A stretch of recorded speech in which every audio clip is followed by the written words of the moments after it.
Video में बात करेंगे अगर आप अपनी ट्रिप एक टूर ट्रैवलर्स में प्लान कर रहे हो तो आपको कौन कौन सी चीज़ों का ध्यान रखना पड़ सकता है और क्या बेनिफिट आपको हो सकता है और क्या कॉम्प्रोमाइज़ आपको करने पड़ सकते हैं, क्योंकि आप अकेले ट्रैवल नहीं कर रहे, आप बहुत लोगों के साथ ट्रैवल कर रहे हो और कौन कौन सी चीज़ें हैं जो आपको ध्यान रखनी पड़ सकती हैं। तो इस वीडियो में हम इन्हीं सारी चीज़ों के बारे में बात करेंगे। जैसे कि आपको पता है कि अभी मैं एक छोटी ट्रिप करके आया हूँ। क्या बात कर रहे हो, नहीं पता? ओके, सो मैं ऊपर या नीचे कहीं पे भी लिंक डाल दूंगा, आप देख लेना वो वीडियोस। और उसी ट्रिप से जो जो लर्निंग मैंने सीखी है वो इस वीडियो में आपके साथ शेयर करूंगा। इफ़ आप एक ट्रैवलर्स में ट्रैवल कर रहे हो तो आपको कौन कौन सी चीज़ों का ध्यान रखना हो सकता है। तो पहला पॉइंट है कि आपकी फ्रीडम थोड़ी सी छीन सकती है। क्यों और कैसे? तो वो ऐसे है कि आपको वो एक प्लेस पे ही ले जाएंगे, आप उस प्लेस पे या उसके आसपास की जगहों पे ही घूम पाओगे, तो आप उन जगहों का कल्चर अच्छे से देख नहीं पाओगे, जान भी नहीं पाओगे। और हम कई बार मतलब टूर पे निकलते तो हमको ऐसा होता है कि ओके, हम कहीं पे भी खड़े रह जाए, हमें ये प्लेस भी देखनी है, ये प्लेस भी देखनी है, को वो चीज़ कॉम्प्रोमाइज़ करनी पड़ सकती है क्योंकि आप अकेले ट्रैवल नहीं कर रहे, आपके साथ बहुत ज़्यादा लोग हैं, तो आप कहीं पे भी ऐसे रुक नहीं सकते। इसी डिसएडवांटेज के साथ एक एडवांटेज भी आता है कि इफ़ आप पहली बार जा रहे हो वहाँ पे, तो आपको वो जगह ढूंढने में देर हो सकती है, आपका टाइम है वो वेस्ट हो सकता है। तो इफ़ आप ट्रैवलर्स में ट्रैवल करते हो तो आपका जो वो प्रेशियस टाइम है वो आप सेव कर सकते हो और जो घूमने गए हो वो चीज़ आप घूम के आ सकते हो। तो थर्ड इज़ फूड। अगर आप किसी ट्रैवलर्स में ट्रैवल कर रहे हो और उस पैकेज में आपका फूड भी इंक्लूडेड है तो आप अपने बहुत ज़्यादा पैसे बचा सकते हो, क्योंकि second most expensive thing is food. क्योंकि आप कहीं पे भी जाओगे फूड बहुत एक्सपेंसिव है खाने के लिए।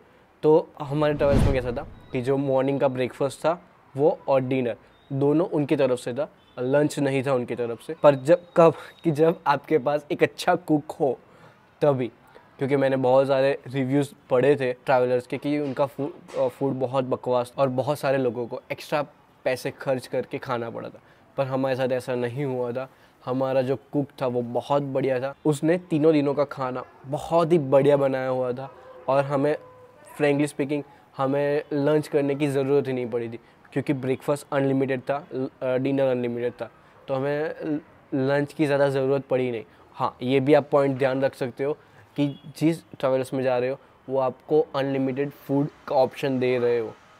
फोर्थ, इफ़ आप एक टाइट स्केड्यूल में हो जहाँ पे आपके पास वक्त नहीं है सारी चीज़ें प्लान करने का और आप अफोर्ड नहीं कर पाओगे लेट आने का भी, तो वो जो हेडेक है वो सारा हेडेक वो लोग ले लेते हैं।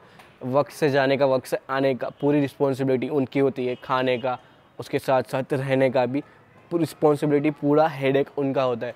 तो आप पीसफुली वहाँ जाके सिर्फ घूम के वापस आ सकते हो, ये भी एक बहुत बड़ा benefit. Fifth and the most important thing, hotels. हर बार ऐसा नहीं होगा कि आपको वो जो होटल चूज़ करेंगे वो पसंद आएगा, पर आपको वहाँ रहना ही पड़ेगा। हमारा जो फर्स्ट होटल था वो बहुत ही बढ़िया था, उसमें हमें कोई भी दिक्कत नहीं थी, सारी चीज़ें अप टू डेट थी। पर जो हमारा सेकंड होटल था मेन सिटी में, जो होटल था वो ओके काइंड ऑफ था, कि जहाँ पे हमको लगा कि यार ऐसा होटल, पर आपको कुछ भी करके वहाँ रहना ही हो सकता है क्योंकि आपने वो पैसे पे किए हुए हैं, तो आप उससे अलग जगह पे नहीं जा सकते। तो ये चीज़ भी आपको कंसिडर करनी होगी, क्योंकि वहाँ पे वाटर की थोड़ी प्रॉब्लम थी, एट द सेम टाइम जो ब्लैंकेट्स थे उसकी थोड़ी प्रॉब्लम थी सेकेंड होटल में। तो ये प्रॉब्लम आपको फेस करनी पड़ सकती है। सो आप पहले से आप इफ़ जा रहे हो या किसी ट्रैवलर्स को चूज़ करो तो उनके पास से होटल का नेम लेके आप गूगल पे सर्च करके देख सकते हो कि आपको किस होटल में वो लोग रुकाने वाले हैं। आप जाने का सोच रहे हो तो आप एक काम कर सकते हो कि आप जाने का प्लान कर ही रहे हो तो उनके पास से होटल्स के नेम लेके इंटरनेट पे सर्च करके कि वो होटल कैसी है, आप उसके रिव्यू पढ़ के आप डिसाइड कर सकते हो कि आपको इस ट्रैवलर्स में जाना है या नहीं जाना। क्योंकि एक मतलब होटल्स में तो आपको थोड़ा बहुत कॉम्प्रोमाइज़ करना ही पड़ सकता है, क्योंकि मुझे जितना पता है कि वो सबसे मोस्ट एक्सपेंसिव चीज़ है और वो लोग वहीं सबसे ज़्यादा पैसे बचाने की कोशिश करेंगे। Six, timing. या आपको इसमें भी थोड़ा कॉम्प्रोमाइज़ करना पड़ सकता है क्योंकि आप अकेले नहीं गए, वो लोग आपको एक सर्टेन अमाउंट ऑफ टाइमिंग देंगे जिसमें आपको वो सारी जगह घूम के उस प्लेस पे आ जाना होगा। हमारे साथ क्या हुआ था कि दो लोग थे, वो चले गए थे घूमने के लिए और वो लोग फ़ोन भी रिसीव नहीं कर रहे थे, तो उनकी वजह से बस को हमने 2 घंटा लेट स्टार्ट किया था और उसकी वजह से हम लोग रात के 8 बजे पहुंचने की जगह हम लोग 10 पहुँचे थे। तो वो हर किसी की रिस्पॉन्सिबिलिटी है कि आपको एक सर्टेन अमाउंट ऑफ टाइम पे आ जाना ही होगा, क्योंकि वो भी एक कैलकुलेशन के साथ चलते हैं कि ओके यहाँ से इतने बजे निकलेंगे तो वहाँ इतने बजे पहुँच जाएंगे, क्योंकि उसके साथ साथ खाना भी जुड़ा था। हम 8 बजे की जगह 10 बजे पहुँचे तो हमको खाना 11:30 बजे मिला था। तो हमने एक आवर की पावर नैप ली, उसके बाद उठे, खाना खाया और फिर सोने गए। सो ये प्रॉब्लम दूसरों की वजह से आपको फेस करनी पड़ सकती है। And the most important point for me कि आप कैसे लोगों के साथ ट्रैवल कर रहे हो, वो सबसे इम्पोर्टेंट है मेरे लिए, क्योंकि इफ़ लोग अच्छे होंगे तो आपका पूरा एक्सपीरियंस भी अच्छा होगा, आप नए लोगों के साथ दोस्ती कर पाओगे और आप अपनी जर्नी को एंजॉय कर पाओगे। एज़ यूजुअल मैं लकी हूँ, सो मैं बहुत लकी था कि हमारे साथ जो लोग थे वो बहुत ही ज़्यादा एंटरटेनिंग थे। उनके साथ बातें करके मज़ा आया, उनके साथ रह के मज़ा आया, उनके साथ घूम के मज़ा आया। वो लोग मतलब उसके साथ साथ जो आपका टूर गाइड है, जिस ट्रैवलर्स के साथ आप जा रहे हो, उनका जो गाइड है वो भी एंटरटेनिंग होना चाहिए या वो भी सपोर्टिव होना चाहिए। तो वो भी बहुत ही बढ़िया इंसान थे जिनके साथ वो हंसी मजाक कर रहे थे और गाइड कर रहे थे और कह रहे थे कि ये जगह ऐसी ऐसी है। सो आप कभी भी जा रहे हो, ये आप कहीं पे देख नहीं सकते, वो आपके नसीब पे ही होता है कि आपको अच्छे लोग मिलेंगे या नहीं। लाइफ की जैसा ही है वो भी। पर या इफ़ आपको अच्छे लोग मिल रहे हैं तो वो चेरी ऑन द टॉप वाली सिचुएशन आती है कि और आपको मज़ा भी आता है कि आपको नए नए लोग मिल रहे हैं और एक आप नई जगह पे नए लोगों के साथ नया एक्सपीरियंस ले रहे हो। तो वो एक रिस्क फैक्टर भी है और एक प्लस फैक्टर भी है।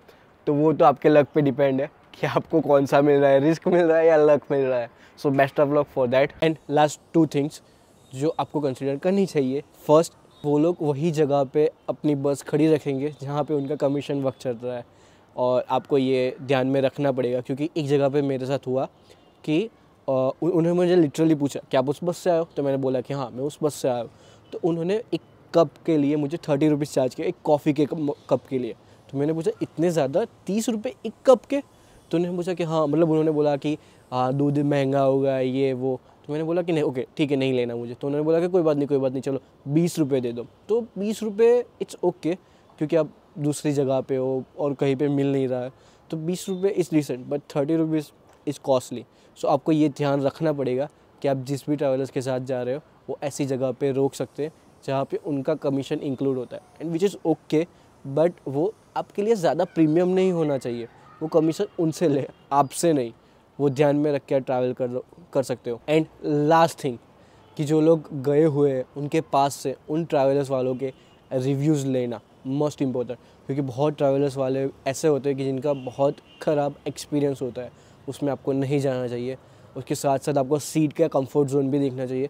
हमारे बस में सीट थोड़ी अनकंफर्टेबल थी, पर वो चल सकती थी, इतनी अनकंफर्टेबल थी। तो आप हो सके तो बस भी एक बार अंदर बैठ के देख लेना कि ओके ये इतने लॉन्ग जर्नी के लिए कंफर्टेबल है या नहीं।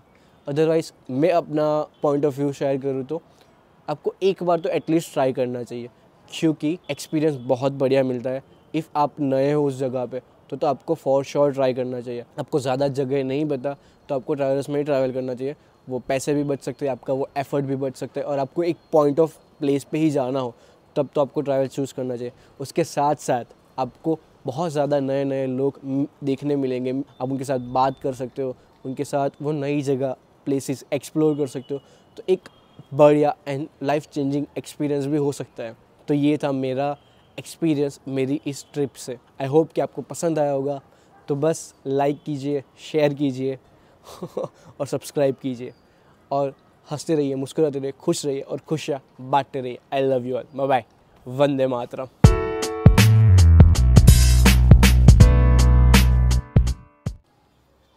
जहाँ चाहे मैच करनी पड़ सकती है, आप कहीं पे भी रुक नहीं सकते।